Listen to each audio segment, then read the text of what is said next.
الحمد لله رب العالمين. نحمده ونستعينه ونستغفره ونؤمن به ونتوكل عليه ونعوذ بالله تعالى من شرور أنفسنا ومن سيئات أعمالنا. من يهده الله فلا مضل له ومن يضلل فلا هادي له. ونشهد أن لا إله إلا الله وحده لا شريك له ونشهد أن محمدا عبده ورسوله أرسله بالهدى ودين الحق ليظهره على الدين كله ولو كره المشركون. اللهم صل على محمد وعلى آل محمد كما صليت على إبراهيم وعلى آل إبراهيم وبارك على محمد وعلى آل محمد كما باركت على إبراهيم وعلى آل إبراهيم في العالمين إنك حميد مجيد. أما بعد فإن خير الحديث كتاب الله وخير الهدي هدي محمد صلى الله عليه وسلم وشر الأمور محدثاتها وكل محدثة بدعة وكل بدعة ضلالة. أيها الناس أوصيكم ونفسي أولا بتقوى الله. أعوذ بالله السميع العليم من الشيطان الرجيم. يا أيها الذين آمنوا استعينوا بالصبر والصلاة إن الله مع الصابرين. صدق الله العظيم. ആദരണീയരായ രക്ഷിതാക്കളെ, സഹോദരന്മാരെ, സഹോദരികളെ, അല്ലാഹു സുബ്ഹാനഹു വ തആല നമ്മെ എല്ലാവരെയും അനുഗ്രഹിക്കുമാറാകട്ടെ. അള്ളാഹുവിൻ്റെ പരിശുദ്ധ ദീനനുസരിച്ച് ജീവിക്കുവാൻ നാം ഓരോരുത്തരെയും ആദ്യമായി വസിയത്ത് ചെയ്തുകൊള്ളുന്നു. അല്ലാഹു തആല തൗഫീഖ് ചെയ്താൽ ഒരാഴ്ച പിന്നിടുമ്പോൾ നമ്മൾ പരിശുദ്ധ റമദാനിലേക്ക് ഇൻഷാ അല്ലാഹ് പ്രവേശിക്കുകയാണ്. സത്യവിശ്വാസികളെ സംബന്ധിച്ചിടത്തോളം വളരെ അനുഗ്രഹീതമായ ദിവസങ്ങളാണ് റമദാൻ മാസം. ആ റമദാൻ മാസം സമാഗതമാകുമ്പോൾ അതിനെ സ്വീകരിക്കാൻ കഴിയുക എന്നത് നമ്മുടെയൊക്കെ ജീവിതത്തിലൊരു വലിയ സൗഭാഗ്യമാണ്. അല്ലാഹു തആല എത്ര റമദാനാണ് നമുക്ക് നിശ്ചയിച്ചിട്ടുള്ളത് എന്ന് നമുക്കറിയില്ല. ഒരുപക്ഷെ നമ്മൾ ചിലർക്ക് ഈ റമദാൻ ലഭിച്ചില്ല എന്ന് വന്നേക്കാം. ഒരുപക്ഷെ ഇത് അവസാനത്തെ റമദാനായേക്കാം. അതുകൊണ്ട് ഓരോ അമലുകളെയും അവസാനത്തെ അമലായി പരിഗണിച്ച് ചെയ്യുക എന്നാണ് ഇസ്ലാം പ്രവാചകൻ നമ്മളെ പഠിപ്പിക്കുന്നത്. നമസ്കരിക്കുമ്പോൾ സ്വലാത്തുൽ മുവദ്ദിഅ അവസാനത്തെ നമസ്കാരം പോലെ നമസ്കരിക്കണം എന്നാണ്. അതായത് ഇപ്പോൾ ഈ ജുമാ നമസ്കാരമായിരിക്കും എൻ്റെ അവസാനത്തെ നിസ്കാരം. ഒരുപക്ഷെ അതിനുശേഷം എനിക്ക് വേണ്ടി നമസ്കരിക്കലായിരിക്കാം ഉണ്ടാവുക. ഈ ഒരു മനസ്സോടുകൂടി നമസ്കരിക്കുമ്പോഴാണ് ഭയഭക്തി ഉണ്ടാവുക, ഖുശൂ ഉണ്ടാവുക.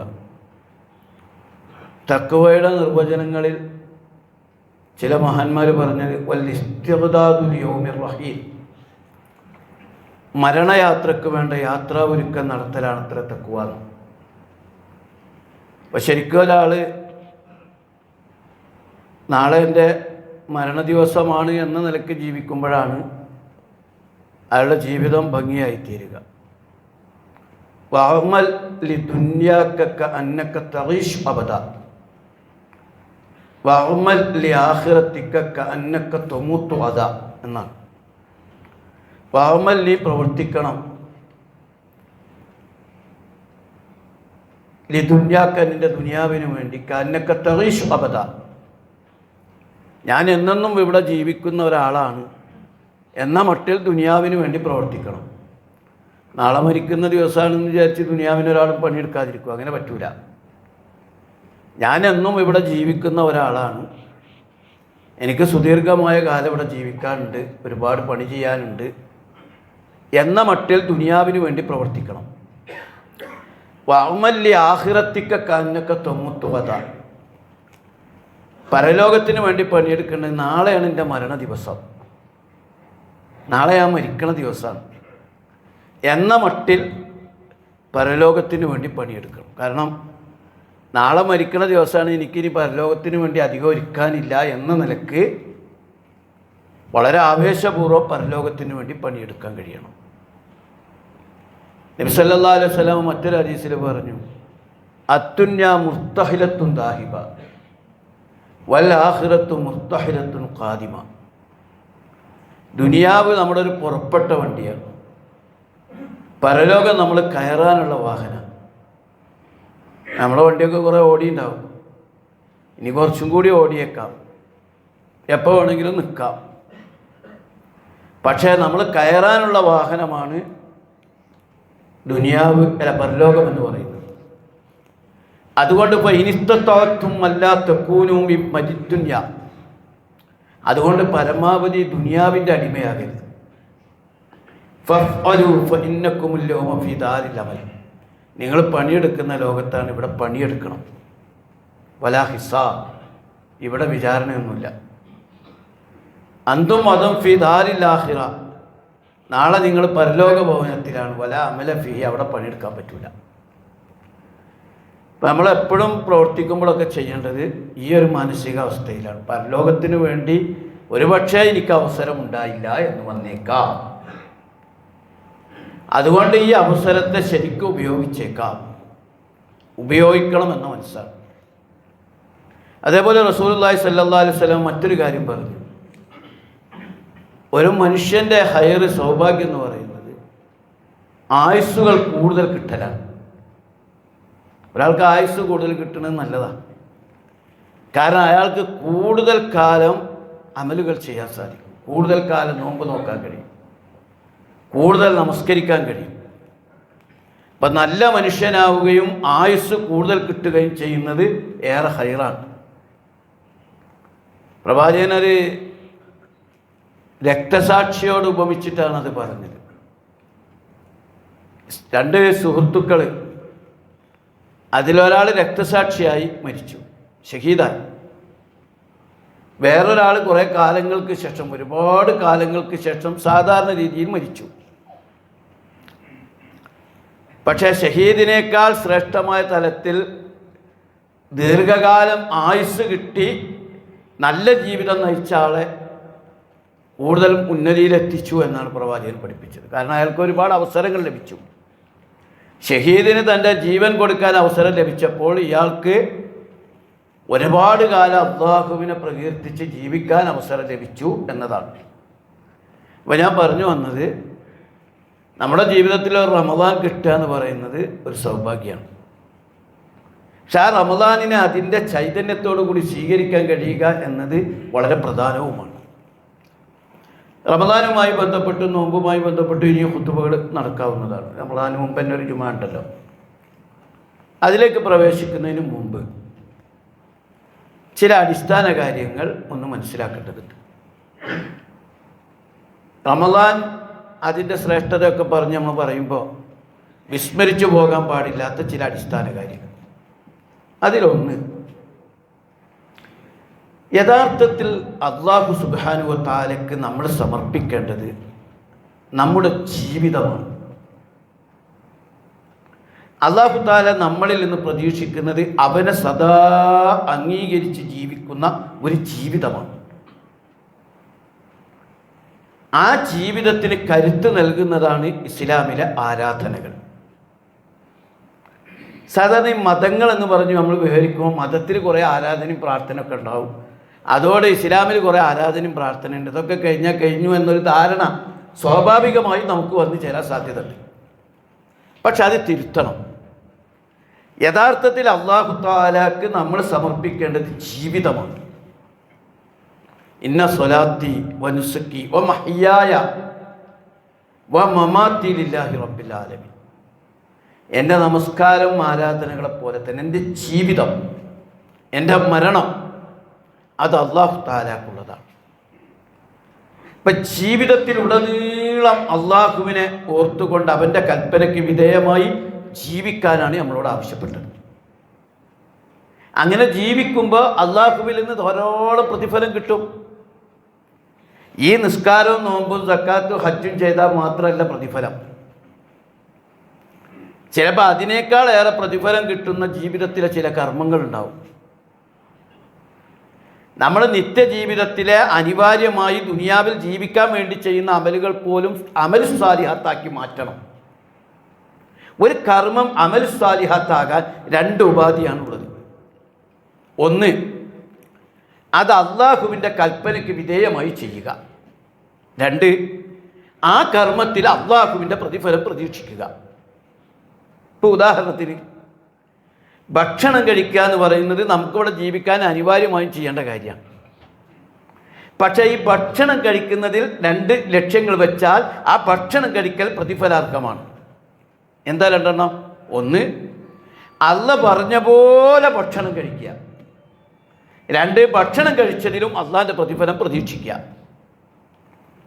അള്ളാഹ് പറഞ്ഞ പോലെ ഭക്ഷണം കഴിക്കുക എന്ന് പറഞ്ഞാൽ ഇസ്ലാമിൽ ഒരു പക്ഷേ നിസ്കാരത്തിനും നോമ്പിനുള്ളതിനേക്കാൾ ഏറെ നിയമങ്ങൾ ഭക്ഷണത്തിലുണ്ട്.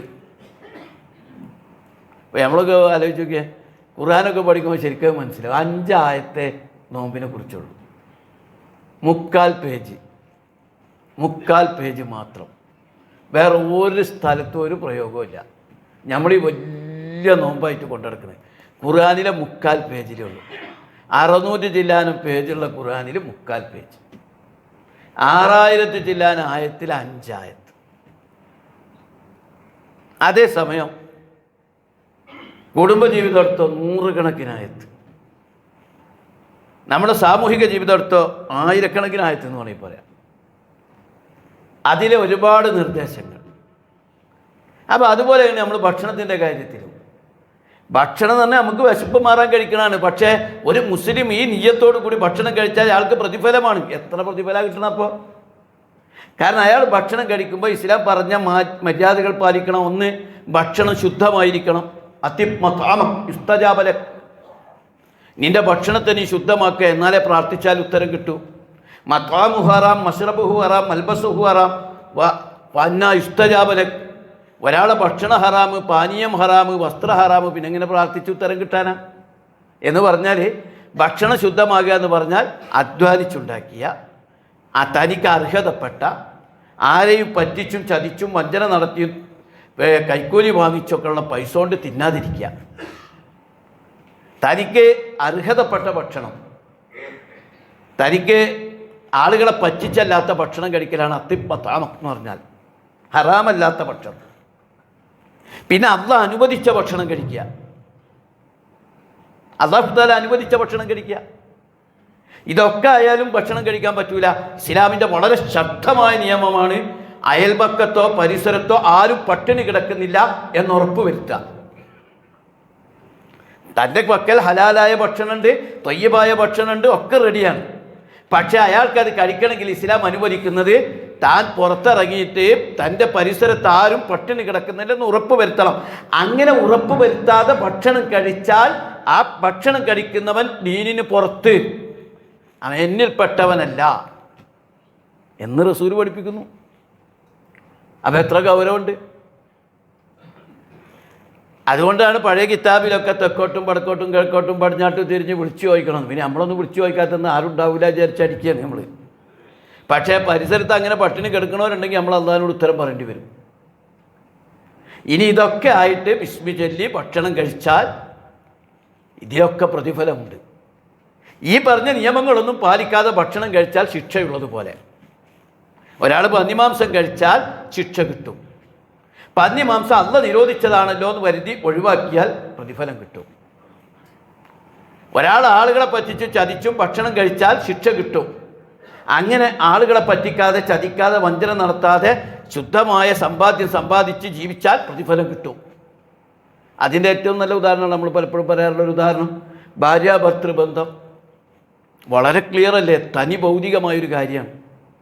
പറഞ്ഞ് അള്ളാഹിൻ്റെ റസൂൽ ഇത്രത്തോളം പറഞ്ഞു, അതിനും പ്രതിഫലമുണ്ട്, അതിനും പ്രതിഫലമുണ്ട്. സഹാബാക്കൾ എടുത്ത വഴിക്ക് ചോദിച്ചാൽ അള്ളാഹിൻ്റെ റസൂൽ അതിനെങ്ങനെ പ്രതിഫലം? ഞങ്ങളുടെ ലൈംഗിക ആവശ്യം പൂർത്തീകരിക്കല്ലേ? റസൂലുള്ള തിരിച്ചൊരു ചോദ്യം ചോദിച്ചു. ഭാര്യയെ സമീപിക്കുന്നതിന് പകരം നിങ്ങൾ തെറ്റായ വഴി സ്വീകരിച്ചാൽ ശിക്ഷ കിട്ടൂലേ? കിട്ടും, വലിയ ശിക്ഷ, ഇഹത്തിലും പരത്തിലും ശിക്ഷ. എങ്കിൽ ശരിയായ വഴി നിങ്ങൾ സ്വീകരിച്ചാൽ പ്രതിഫലം കിട്ടും. ഒരുപാട് പ്രതിഫലമുണ്ട് എന്നാണ് പല വിഷയത്തിലും മനസ്സിലാക്കുക. കാരണം ഇണയുടെ താല്പര്യം പരിഗണിക്കുന്നു, പല വിഷയങ്ങളും പരിഗണിക്കുന്നുകൊണ്ട് അതിന് ഒരുപാട് പ്രതിഫലമുണ്ട്. അതിലുമുണ്ട് പ്രാർത്ഥന. ഏത് വിഷയത്തിലാണ് ദുനിയാവിലൊരു കാര്യത്തിൽ പ്രാർത്ഥന ഇല്ലാത്ത? ഭക്ഷണം കഴിക്കുമ്പോൾ പ്രാർത്ഥന ഉണ്ട്, കക്കൂസി പ്രവേശിക്കുമ്പോൾ പ്രാർത്ഥന ഉണ്ട്, കക്കൂസിന്ന് പുറത്തു വരുമ്പോൾ പ്രാർത്ഥന ഉണ്ട്, പടി കയറുമ്പോൾ മാത്രമല്ല പ്രാർത്ഥന, ചെരുപ്പ് ധരിക്കുമ്പോൾ പ്രാർത്ഥന ഉണ്ട്, വസ്ത്രം ധരിക്കുമ്പോൾ പ്രാർത്ഥന ഉണ്ട്, വാഹനത്തിൽ കയറുമ്പോൾ പ്രാർത്ഥന ഉണ്ട്, ജോലിക്ക് പോകുമ്പോൾ പ്രാർത്ഥന ഉണ്ട്, പ്രഭാതത്തിലുണ്ട്, വൈകുന്നേരം ഉണ്ട്, ഇതിലൊക്കെ പ്രാർത്ഥന ഉണ്ട്. കാരണം ഈ ജീവിതം മുഴുവൻ പ്രാർത്ഥനയിലും ഇബാദത്തിലും. അതാണ് ഇസ്ലാമിൻ്റെ കാഴ്ചപ്പാട്, അതാണ് ഇസ്ലാമിൻ്റെ കാഴ്ചപ്പാട്. അങ്ങനെ ജീവിതത്തിൽ ഒരു കാര്യം ഒഴിവില്ല. വഴിയിൽ നിന്നൊരു മുള്ള് കണ്ട് അതുകൊണ്ട് നീക്കിയാൽ അത് നല്ല കാര്യമെന്നല്ല പറഞ്ഞേ. അത് ഈമാനിൻ്റെ ഒരു ശാഖയാണ്.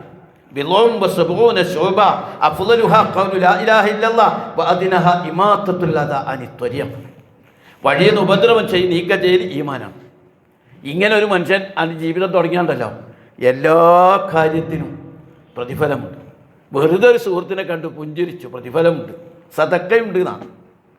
അയാളോടൊരു സലാം പറഞ്ഞു, തിരിച്ച് സലാം കിട്ടി, പ്രതിഫലം കിട്ടി. തൻ്റെ മക്കൾക്കും ഭാര്യക്കും കുട്ടികൾക്കും അധ്വാനിച്ചുണ്ടാക്കുന്നത് പ്രതിഫലാർഹമാണ്, പുണ്യകരമാണ്. ഉമ്മയെ സ്നേഹത്തോടെ പെരുമാറുന്നത് പുണ്യമാണ്. ഉമ്മയുടെ മുഖത്ത് നോക്കുന്നത് പുണ്യമാണ്. ഉമ്മയുടെ മുഖത്ത് നോക്കുന്നത് പുണ്യമാണ്. അവർക്ക് സേവനം ചെയ്തു കൊടുക്കുന്നത് പുണ്യമാണ്. ജീവിതത്തിൽ എന്താ ഒഴിവുള്ളത്? ജീവിതത്തിൽ എന്താ ഒഴിവുള്ളത്? വാഹനത്തിൽ കയറിയിട്ട് സുബ്ഹാനല്ലദീ സഖറ ലനാ ഹാദാ വമാ കുന്നാ ലഹു മുഖ്രിനീൻ വഇന്നാ ഇലാ റബ്ബിനാ ലമുൻഖലിബൂൻ എന്ന് പ്രാർത്ഥിച്ച് വാഹനത്തിൽ യാത്ര ചെയ്യുമ്പോൾ അത് ഇബാദത്താണ്, പുണ്യമാണ്. ആ യാത്ര ഇബാദത്താകുകയാണ്. ഞാൻ പറഞ്ഞു വന്നത്, ഈ ജീവിതം മുഴുവൻ അള്ളാഹ്ക്കുള്ള ഇബാദത്താക്കലാണ് ഇസ്ലാം. അതാണ് ശരിക്കും ഒറിജിനൽ ഇസ്ലാം. ഈ ഖുർആനിനകത്ത് ആ ജീവിതം തുടങ്ങി ഒടുങ്ങുന്നത് വരെയുള്ള കാര്യങ്ങളാണ് ഇങ്ങനെ വിശദീകരിക്കുന്നത്. അതുകൊണ്ട് എങ്ങനെ നിസ്കരിക്കണമെന്ന് പറയാൻ നേരം കിട്ടാത്ത ഖുർആൻ, അല്ലെങ്കിൽ ആയത്ത് അധികം ചെലവഴിക്കാത്ത ഖുർആൻ നടക്കുന്നത് എങ്ങനെയെന്ന് 4 സ്ഥലത്ത് പറഞ്ഞു. നടക്കുന്നവരുടെ മര്യാദ പറഞ്ഞു 4 സ്ഥലത്ത്. ആ ഖുർആനിനകത്ത് ഏറ്റവും വലിയ ആയത്ത് പണം എങ്ങനെ കടം കൊടുക്കണം എന്നതിനെക്കുറിച്ചായി.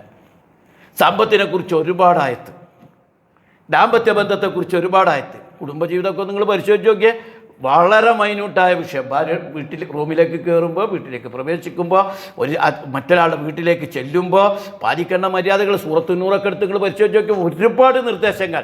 അള്ളാൻ്റെ ആ നിർദ്ദേശങ്ങളൊക്കെ പാലിച്ചാൽ അള്ളാഹുവിൻ്റെ പക്കൽ നിന്ന് പ്രതിഫലം കിട്ടും. അള്ളാഹുവിൻ്റെ ആ നിർദ്ദേശങ്ങൾ ലംഘിച്ചാൽ അള്ളാഹുവിൻ്റെ പക്കൽ നിന്ന് ശിക്ഷ കിട്ടും. അപ്പോൾ നമ്മൾ ശരിക്കും നമ്മുടെ ജീവിതം അള്ളാഹ്ക്ക് ഇബാദത്താക്കലാണ് യഥാർത്ഥത്തിൽ ഇബാദത്ത്.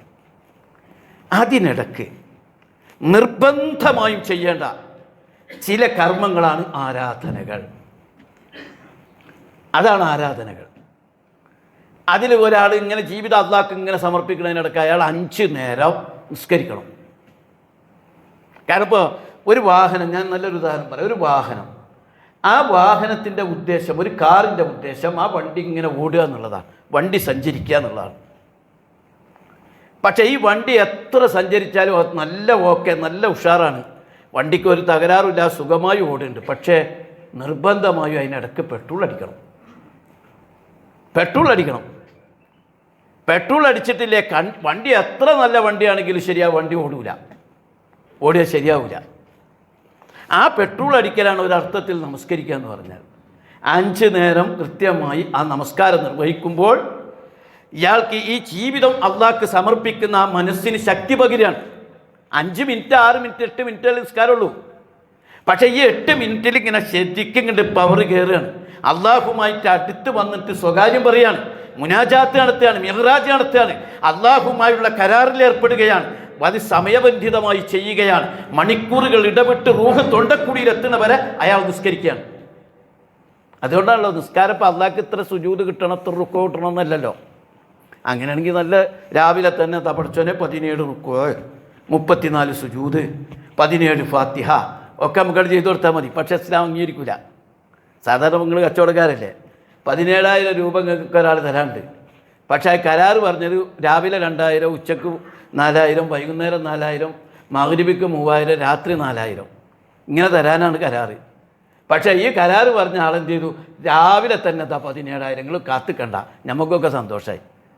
എന്നാൽ നമ്മൾ അള്ളാഹിനോട് പറയണം, പഠിച്ചോൻ എന്തിന് ഇശാ മഗ്‌രിബ് ളുഹർ ഇതാ 17 റക്അത്ത് അള്ളാഹ് നിനക്ക്. പക്ഷെ സ്വീകരിക്കൂല. അയാൾക്ക് അള്ളാഹുത്ര റുക്കൂ ചെയ്തോ സുജൂദ് ചെയ്തോ എന്നല്ല, അള്ളാഹിനെ രാവിലെ ഓർക്കണം, മണിക്കൂർ കഴിയുമ്പോൾ ഉച്ചക്ക് ഓർക്കണം, മണിക്കൂർ കഴിയുമ്പോൾ വൈകുന്നേരം ഓർക്കണം, മണിക്കൂർ കഴിയുമ്പോൾ സന്ധ്യക്ക് ഓർക്കണം, മണിക്കൂർ കഴിയുമ്പോൾ രാത്രി ഓർക്കണം, നേരം പുലരുമ്പോൾ വീണ്ടും തുടരണം. കാരണം ഇത് സമയബന്ധിതമായി ഇതിലേക്ക് കിട്ടുന്ന ഊർജമാണ്. അഥവാ ജീവിതം അള്ളാഹുവിന് സമർപ്പിക്കുക എന്ന മുഖ്യ ലക്ഷ്യം നടപ്പാക്കുന്നതിന് ഒരു വിശ്വാസിക്ക് നൽകുന്ന കരുത്താണ് യഥാർത്ഥത്തിൽ നമസ്കാരം. അതുകൊണ്ടാണ് ഇസ്ലാം നമസ്കാരത്തെക്കുറിച്ച് പറഞ്ഞത്, ഇന്ന സ്വലാത്ത തൻഹാ അനിൽ ഫഹ്ശാഇ വൽ മുൻകർ. നമസ്കാരം നീചവും നികൃഷ്ടവുമായ കാര്യത്തിൽ നിന്ന് ഒരാളെ തടയും. കാരണം നമ്മളിപ്പോൾ ഓരസ്കരിച്ചു, അസറാകുമ്പോഴത്തേന് തെറ്റിന്ന് തടയാൻ ഈ നിസ്കാരം സഹായിക്കും. വീണ്ടും അസറിന് അള്ളാഹുടെ മുമ്പിലേക്ക് വരികയാണ്, വീണ്ടും 2 മണിക്കൂർ കഴിയുമ്പോൾ വീണ്ടും മഗ്‌രിബിക്ക് വരികയാണ്. അപ്പോൾ നമസ്കരിക്കുന്ന മനുഷ്യൻ്റെ ജീവിതത്തിൽ വിശുദ്ധി ഉണ്ടാകും. അങ്ങനെ നമസ്കരിക്കുന്ന മനുഷ്യൻ്റെ ജീവിതം ശുദ്ധമായി തീരും. അതാണ് റസൂൽ പറഞ്ഞ്, നിങ്ങളുടെ വീട്ടിൻ്റെ അരികിലൂടെ ഒഴുകിക്കൊണ്ടിരിക്കുന്ന പുഴയിൽ നിന്ന് നിങ്ങൾ 5 നേരം കുളിച്ചാൽ ഹൽ യബ്ഖാ മിൻ ദർനിഹി ഷൈ, നിങ്ങളുടെ ശരീരത്തിൽ അഴുക്കുണ്ടാകുമോ? റസൂൽ സഹാബാക്കളോട് ചോദിക്കുക, പ്രത്യേകിച്ചും അറേബ്യയിൽ ജീവിക്കുന്ന സഹാബാക്കളോട് 5 നേരം പുഴയിൽ നിന്ന് കുളിച്ചാൽ അഴുക്കുണ്ടാകുമെന്ന്. അവരെടുത്ത വഴിക്ക് പറഞ്ഞു, ലാ യബ്ഖാ മിൻ ദർനിഹി ഷൈ, അല്ലാഹുവിൻ്റെ റസൂൽ അവരഴുക്കുണ്ടാവില്ല. കദാലിക സലവാത്തുൽ ഹംസ്, ഇപ്രകാരമാണ് 5 നേരത്തെ നമസ്കാരം. രാവിലെ കുളിക്കുന്നു, ഉച്ചക്ക് വൈകുന്നേരമൊക്കെ കുളിക്കുന്ന ആളെ ശരീരത്തിൽ അഴുക്കുണ്ടാവില്ല. 5 നേരം റബ്ബിൻ്റെ മുമ്പിൽ നമസ്കരിക്കുന്ന ആൾക്ക് ഈ ജീവിതം ശുദ്ധമായി തീരും. അപ്പം നമ്മൾ മനസ്സിലാക്കേണ്ടത്, നമ്മുടെ മുഖ്യ ഉദ്ദേശം, ഇസ്ലാമിൻ്റെ ഉദ്ദേശം ഇയാളെ നിസ്കരിപ്പിക്കാനല്ല, നിസ്കാരത്തിൽ സവിശേഷം അള്ളാഹിനെ ഓർത്ത് ജീവിതത്തിലുടനീളം അള്ളാഹുവിനെ ഓർക്കലാണ്. ഇഖാമത്തു സ്വലാത്താണല്ലോ ഇസ്ലാമിലെ നിസ്കാരം. നിസ്കരിക്കാമെന്നല്ല ഇസ്ലാം കാര്യത്തിൽ രണ്ടാമത്തേത്, നിസ്കരിക്കാമെന്നല്ല. പകരം ഇസ്ലാം കാര്യത്തിൽ രണ്ടാമത്തേത് ഇഖാമത്തു സ്വലാത്താണ്, നമസ്കാരം നിലനിർത്തുക. വളരെ കൃത്യമായി ആലിമീങ്ങൾ ഇതിന് 2 നിർവചനങ്ങൾ നൽകിയിട്ടുണ്ട്. ഇഖാമത്തു സ്വലാത്ത് എന്ന് പറഞ്ഞാൽ ഒരു വഖ്ത് പോലും വിട്ടുപോകാതെ അനുഷ്ഠിക്കുക, ഒരു വ്യാഖ്യാനം. തീർന്നില്ല. വളരെ പ്രബലമായ മറ്റൊരു അഭിപ്രായം, ളുഹറിന് നമസ്കരിച്ച നമസ്കാരം അത് അസർ വരെ ഇഖാമത്ത് ചെയ്യണം എന്നാണ്. ളുഹറിന് നമസ്കരിച്ച നമസ്കാരത്തിൻ്റെ ചൈതന്യം അസർ വരെ നിലനിർത്തണം, ഇഖാമത്ത് നടത്തണം. അസറിൻ്റെ നമസ്കാരം മഗ്‌രിബ് വരെ, മഗ്‌രിബിൻ്റെ ഇശ വരെ, ഇശ അടുത്ത് സുബഹി വരെ അത് നിലനിർത്തണം എന്നതാണ്. അപ്പോൾ ഇത് ഇഖാമത്തു സ്വലാത്ത് എന്ന് പറഞ്ഞ നമസ്കാരത്തിൻ്റെ ഒരു ഘടന അതാണ്. ഇങ്ങനെ ഒരാൾ ഇനി ഇതൊക്കെ ചെയ്താലും ശരി, ഇയാളുടെ ജീവിതത്തെ വല്ലാതെ സ്വാധീനിക്കുന്ന ഒരു ഘടകം സമ്പത്താണ്. നമ്മളെ എത്ര ഭക്തി ഉണ്ടായാലും ശരി, പൈസ നമ്മൾ നശിപ്പിച്ചോളയും. ഹുബ്ബുദ്ദുന്യ റഅ്സു കുല്ലു ഹത്തിയ, ഈ മുതലിനോടുള്ള സ്നേഹം ഉണ്ടല്ലോ, സകല തിന്മയുടെയും തലപ്പത്തുള്ള സാധനമാണ്. അതുകൊണ്ടാണ് അല്ലാഹു തആല സക്കാത്തിനെ ഈ അടിസ്ഥാന കർമ്മത്തിൽ തന്നെ പെടുത്തിയത്. അടിസ്ഥാന കർമ്മങ്ങളുടെ പ്രത്യേകത എന്താണെന്ന് ഞാൻ പറഞ്ഞാൽ, ഈ ആരാധനകൾ എന്ന് പറയുന്ന അടിസ്ഥാന കർമ്മത്തിൻ്റെ പ്രത്യേകത, അടിസ്ഥാന കർമ്മം ചെയ്യാതിരുന്നാൽ കാഫിറാവും. നല്ല മനസ്സിലാക്കേണ്ട വിഷയം അതാണ്. ഇപ്പോൾ വഴിയിൽ നിന്ന് മുള്ള ഉപദ്രവം ചെയ്താൽ പുണ്യം കിട്ടും, ചെയ്തില്ലെങ്കിൽ ശിക്ഷ കിട്ടും, പക്ഷേ കാഫിറാവില്ല, സത്യന് ശരിയാവില്ല. പക്ഷെ നമസ്കാരം ബോധപൂർവ്വം ഒരാളെ ഒഴിവാക്കിയാൽ ഫമൻ തറക്കഹ ഫഖദ് കഫറ, നോമ്പ് ബോധപൂർവ്വം ഒരാളെ ഒഴിവാക്കിയാൽ അയാൾ കാഫിറായിത്തീരും. ഹജ്ജ് ചെയ്യാൻ കഴിവുണ്ടായിട്ടും ഹജ്ജിനെ ബോധപൂർവ്വം ഒഴിവാക്കിയാൽ മാത്തമീത്തൻ ജാഹിലിയ മരണം വരിക്കും. കലിമ ചൊല്ലിയിട്ടില്ലേ ഒരാൾ മുസ്ലിമാവില്ല. അപ്പം ഈ 5 അടിസ്ഥാനങ്ങളുടെ പ്രത്യേകത, അത് നിർബന്ധമാണ്, ചെയ്തിട്ടില്ലെങ്കിൽ കാഫിറാകും, ചെയ്യൽ അനിവാര്യമാണ് എന്നതാണ്. പക്ഷേ ഈ 5 ഉള്ളൂ ഇസ്ലാമിന്, അല്ല. ഈ 5 പോലും മൊത്തം ജീവിതം അള്ളാഹുവിന് സമർപ്പിക്കാൻ ഒരു വിശ്വാസിയെ സഹായിക്കുന്ന ആരാധനകളാണ്. നമ്മൾ ശരിക്കും ഈ കാര്യത്തെ അങ്ങനെ മനസ്സിലാക്കണം. അപ്പോൾ സക്കാത്ത് വന്നപ്പോൾ സാമ്പത്തികമായ ശുദ്ധീകരണം അതിലൂടെ വരുത്തി. അള്ളാഹ് അങ്ങോട്ട് കൊടുത്താൽ പോരെ. എന്തിനാ ഈ സക്കാത്തിൻ്റെ പരിപാടി? പടച്ചോനല്ലേ ഈ മുതലൊക്കെ തന്നത്. അല്ല ഈ ലോകത്തെ 700 കോടി മനുഷ്യന്മാരുണ്ട്, 700 കോടി ആളുകൾക്ക് തുല്യമായി കൊടുക്കാൻ കഴിവില്ലാത്തവനല്ലോ അല്ല. പക്ഷെ അല്ലാഹു തആല ചിലർക്ക് അധികം കൊടുത്തു, ചിലർക്ക് കുറവ് കൊടുത്തു. അതിലൂടെ അധികം കിട്ടിയവനെയും കുറവ് കിട്ടിയവനെയും അല്ല പരീക്ഷിക്കുന്നു, അവരെ ശുദ്ധീകരിച്ചെടുക്കുന്നു. സാമ്പത്തികമായ ശുദ്ധീകരണം, സക്കാത്ത് കൊടുക്കുക, സദക്ക കൊടുക്കുക എന്ന് പറഞ്ഞാൽ കൊടുക്കും പോലെ കൊടുക്കുകയാണെങ്കിൽ കുറേ കൊടുക്കും. ആ കൊടുക്കണതിൻ്റെ ഗുണം എന്താണെന്ന് പറഞ്ഞാൽ ഈ ആളിൻ്റെ പോക്കറ്റിലെ പൈസ മറ്റവൻ്റെ അവകാശമാണല്ലോ എന്ന് കൊടുക്കുമ്പോൾ അയാൾ സാമ്പത്തികമായി ശുദ്ധീകരിക്കപ്പെടും. ഇങ്ങനെ ജീവിച്ചുകൊണ്ടിരിക്കുമ്പോൾ 5 നേരം പെട്രോൾ അടിച്ച് 5 നേരം നിസ്കരിച്ച് ഈ വാഹനം ഇങ്ങനെ ഓടുമ്പോൾ നിങ്ങൾക്ക് കാണാൻ കഴിയും മൊത്തത്തിൽ ഈ വാഹനത്തിന് കുറേ തകരാറുകൾ സംഭവിക്കും.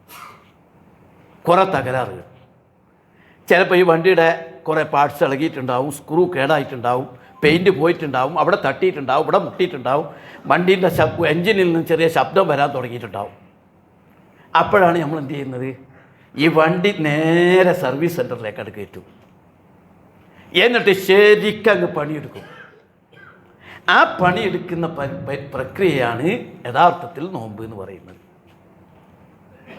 നോമ്പിൻ്റെ ഏറ്റവും വലിയ പ്രത്യേകത ദീനുൽ ഇസ്ലാമിലെ ഏറ്റവും സുദീർഘമായ ഇബാദത്ത് നോമ്പാണ്, റമദാനിലെ നോമ്പാണ്. നിസ്കാരം 5 മിനിറ്റ് 10 മിനിറ്റേ ഉള്ളൂ. ഹജ്ജ് 5-6 ദിവസമേ ഉള്ളൂ. നമ്മൾ പോണ കുറേ ദിവസം ഉണ്ടെങ്കിലും ഹജ്ജ് എന്ന് പറഞ്ഞ കർമ്മം 6-7 ദിവസം മാത്രമേ ഉള്ളൂ, അത്രയേ ഉള്ളൂ ഹജ്ജ്. പക്ഷെ നോമ്പ് എന്ന് പറയുന്നത് നീണ്ട 30 ദിവസം അല്ലെങ്കിൽ 29 ദിവസം തുടർച്ചയായി കൊല്ലം തോറുമുണ്ട്. ഇത്രയും ദീർഘസമയമുള്ള ഒരു ഇബാദത്ത് വേറെ ഇല്ല. ഇത്രയും ദീർഘസമയം നീണ്ടു നിൽക്കുന്ന ഇബാദത്ത് വേറെ ഇല്ല. മാത്രമല്ല ആ ഇബാദത്തിൽ എല്ലാ വശവും അങ്ങോട്ട് ശരിയാക്കും. കുറച്ച് സമയമെടുത്തിട്ട് നമ്മളങ്ങോട്ട് സ്ഫുടം ചെയ്ത് നമ്മുടെ എല്ലാ വശവും ക്ലിയർ ചെയ്ത് നമ്മുടെ വയറും നമ്മുടെ തലയും നമ്മുടെ നാക്കും നമ്മുടെ നോട്ടവും നമ്മുടെ ഇരുത്തവും നമ്മുടെ ചിന്താഗതികളും ഒക്കെ അങ്ങോട്ട് ശരിയാക്കി ഒരു പുതിയ മനുഷ്യനായിട്ട് ഇങ്ങോട്ട് പുറത്ത് കിടക്കുന്ന പ്രക്രിയയാണ് യഥാർത്ഥത്തിൽ നോമ്പ് എന്ന് പറയുന്നത്. അതാണ്, അങ്ങനെ നമ്മൾ നോമ്പിനെ മനസ്സിലാക്കണം. അപ്പോഴാണ് ആ നോമ്പ് ക്ലിയർ ആകും. ആ നോമ്പിൽ ആ ലക്ഷ്യത്തോടു കൂടി നമ്മൾ റമദാൻ മാസത്തെ സ്വീകരിക്കാൻ നമുക്ക് കഴിയണം. അപ്പോൾ നമ്മളൊരു പുതിയ മനുഷ്യൻ രൂപപ്പെട്ടു വരും. അതോടുകൂടി ആ ജീവിതത്തിൽ അയാൾക്ക് കിട്ടിയ പിന്നെ ആ വണ്ടി ആ നന്നാക്കിയതിനനുസരിച്ച് ഓടണം. ഇത് നമ്മൾ വിചാരിച്ചിരിക്കുന്നത് ഇതിൻ്റെ ഈ മാസം നന്നാവലാണെന്നാണ്. അങ്ങനെ ഇല്ല. ഈ മാസം നന്നായതിനനുസരിച്ച് നന്നായി ജീവിക്കാനാണ്. അത് നമ്മൾ അടുത്ത കുത്തുബിൽ വിശദമായി പറയാം. അപ്പോൾ ശരിക്കും ഇങ്ങനെ സ്ഫുടം ചെയ്തെടുക്കുക. അതിൻ്റെ ഇടയ്ക്ക് മൊത്തം ഈ വണ്ടിക്ക് കൊടുക്കുന്ന ചില ഈ നമ്മൾ ഈ പറയുന്ന നമുക്ക് എല്ലാ നിലക്കും ചില വ്യക്തമായ ഗ്രാഹ്യം കിട്ടലാണ് ഹജ്ജൊക്കെ. അതൊക്കെ അങ്ങനെ ചിന്തിച്ചാൽ നമുക്ക് മനസ്സിലാവും. ഉദാഹരണത്തിന് ഞാൻ പറഞ്ഞു വന്നത്, ശരിക്കും നമ്മൾ ഈ ഒരു ഒരുക്കത്തോടു കൂടി റമദാനിനെ സ്വീകരിക്കാൻ കഴിയണം. ഇത് ഒരുപക്ഷെ അവസാനത്തെ റമദാനാകാം. പക്ഷേ ഈ റമദാനിൽ എനിക്ക് അള്ളാഹിനെ കണ്ടുമുട്ടാൻ പാകത്തിൽ ഞാൻ എൻ്റെ ജീവിതത്തെ വളരെ കൃത്യമായി ശുദ്ധീകരിക്കും എന്ന നിയ്യത്തിൽ നമുക്ക് അമലുകൾ ചെയ്യാൻ സാധിക്കേണ്ടത്.